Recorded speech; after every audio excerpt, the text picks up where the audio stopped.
Muborakxon Xolmatova bundan 30 yil avval Farg'ona shahridan Oltiariq tumanining Ustoz mahallasiga kelin bo'lib tushgan. O'shandan beri 6 yil qaynamnikida o'tirdik, Xudoga shukr. Keyin ko'p qavatli uyga chiqdik. Endi 10 yil o'tirdik. Oila qachon mustahkam qo'rg'onga aylanadi? Unga qadam qo'yildimi? Sabrda mustahkam bo'linsa, shahar sharoitida erki o'sgan qizning qishloq hayoti, undagi mehnatlar mashaqqatiga ko'nikishi oson bo'lmagan, ammo sabr qildi. Ko'p qavatli uydan piyada, o'sha tashdga piyada kelib, bolalar kichkina огород qilganmiz, ekkanmiz, o'shanda ham ekib tikin qilganmiz. Bodring ekkan kunlarim bo'lgan. Hayotda unaqa narsani ko'rmaganman.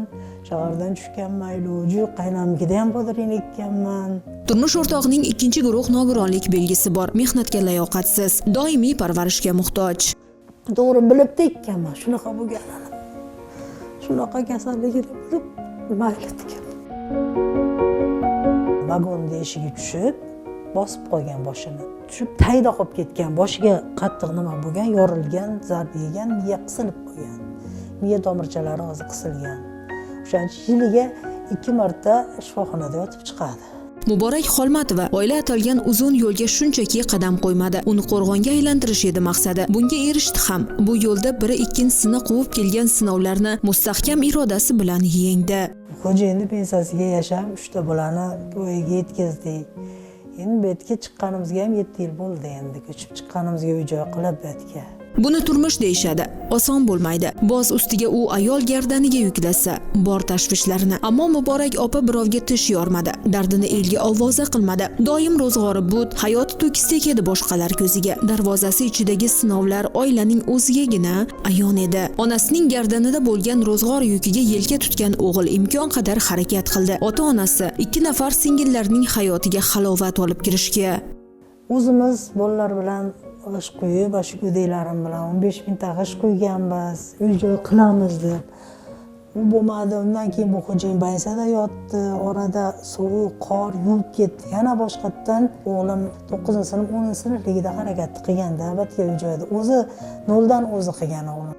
Tomorqaga 2 xona uy ko'tardi. Sharoitlari to'kis bo'lmasa ham ko'p qavatli uyda siqilib ketgan oila mana shu hovliga ko'chib keldi. 14 yil yashadi xonadon sohiblari mahallada. Topgani tirikchilik tashvishi-yu, oila boshlig'ining dori-darmonidan ortmasdi. Davlatimiz rahbarining tashabbusi bo'lgan kambag'allikdan farovonlik sari tamoyili asosida boshlangan xayrli harakatlar ushbu xonadonga tom ma'noda halovat olib kirdi. Oilani kambag'allikdan chiqarish maqsadida viloyatdagi tashkilotlardan birining rahbari biriktirildi.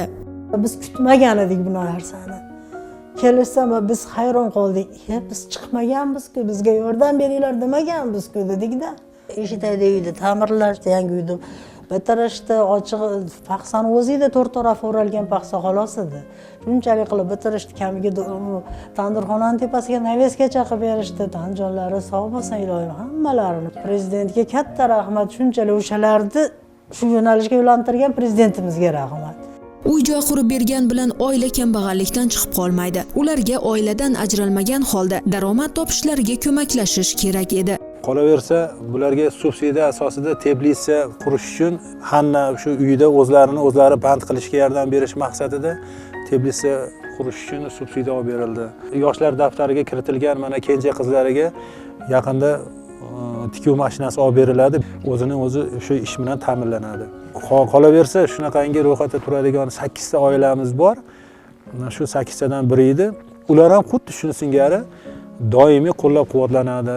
Inson qadri o'z holiga tashlab qo'yilmagan bu kabi oilalarga kirib borayotgan halovatda ko'rish mumkinini Farg'ona mahallalarida minglab oilalarda guvoh bo'lasiz. Bugun bunday xayrli ishlarga. Bu kun Maftuna Mamazidekova, Abdulloh Rashidov, Farg'ona.